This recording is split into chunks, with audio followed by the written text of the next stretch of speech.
فرمایا کہ حتی الامکان کسی کے قرض دار مت بنو، اور اگر بضرورت قرض دار ہونا پڑے تو اس کے ادا کرنے کی فکر رکھو، بے پرواہ مت بن جاؤ، اور اگر قرض دینے والا تم کو کچھ کہے سنے تو صبر کرو، یعنی کوئی سختی کا معاملہ کرے تو صبر کرو کیونکہ اس کو کہنے کا حق ہے۔ تو پہلی بات تو یہ بیان فرمائی کہ حتی الامکان کسی کے قرض دار مت بنو، قرض کوشش کرو کہ دوسرے سے قرض لے کر دوسرے کا احسان اپنے سر پر نہ لو۔ اور حدیث میں رسول کریم سرور عالم صلی اللہ علیہ وسلم سے منقول ہے کہ آپ بکثرت دعا فرمایا کرتے تھے، اللہم انی اعوذ بک من المغرم والمأثم، یعنی اے اللہ میں آپ کی پناہ مانگتا ہوں مغرم سے، یعنی کسی کا مقروض بننے سے پناہ مانگتا ہوں، اور معصم اور کسی بھی گناہ سے پناہ مانگتا ہوں۔ یہ بہت کثرت سے دعا مانگا کرتے تھے، اللہم انی اعوذ بک من المغرم ومن المأثم۔ اور اس سے یہ بات بھی رسول کریم صلی اللہ علیہ وسلم نے سکھائی کہ ارے بھائی قرض دوسرے سے مانگو گے، کسی انسان سے مانگو گے، وہ دے یا نہ دے، اور اگر دے دیا تو ایک بوجھ دماغ پر آ گیا کہ اس کی ادائیگی کرنی ہے، اس سے بہتر یہ ہے کہ اس ذات سے مانگو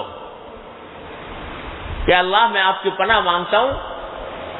یا اللہ اس بات کی پناہ مانگتا اس بات سے آپ کی پناہ مانگتا ہوں کہ مجھے کبھی قرض داری کی نوبت ہی نہ آئے، قرض اٹھانے کی، قرض لینے کی نوبت ہی نہ آئے۔ تو یہ باقاعدہ دعاؤں میں شامل فرمایا نبی کریم صلی اللہ علیہ وسلم نے،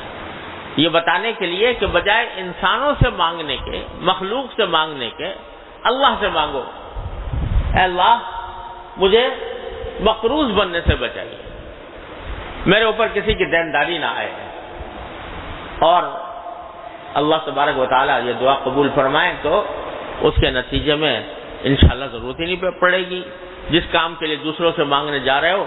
تو اللہ تبارک و تعالیٰ انشاءاللہ وہ خود ہی تمہارے لیے پیدا فرما دیں گے۔ جب اللہ تبارک و تعالیٰ سے اس طرح مانگا جاتا ہے،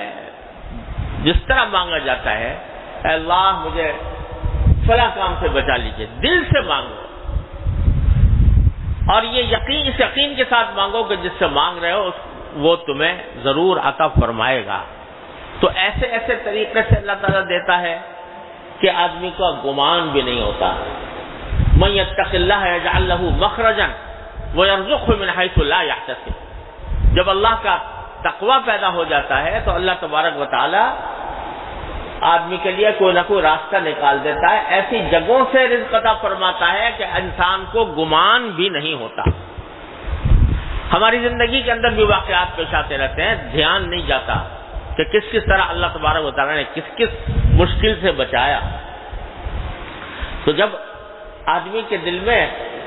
یہ بات ہو کہ بھائی میں کسی کے سامنے دست سوال دراز نہ کروں، کسی کے سامنے ہاتھ نہ پھیلانے کی نوبت نہ آئے، جب یہ آدمی کو یہ لگن لگ جاتی ہے، ہاتھ اٹھیں تو اپنے مولا کے سامنے اٹھیں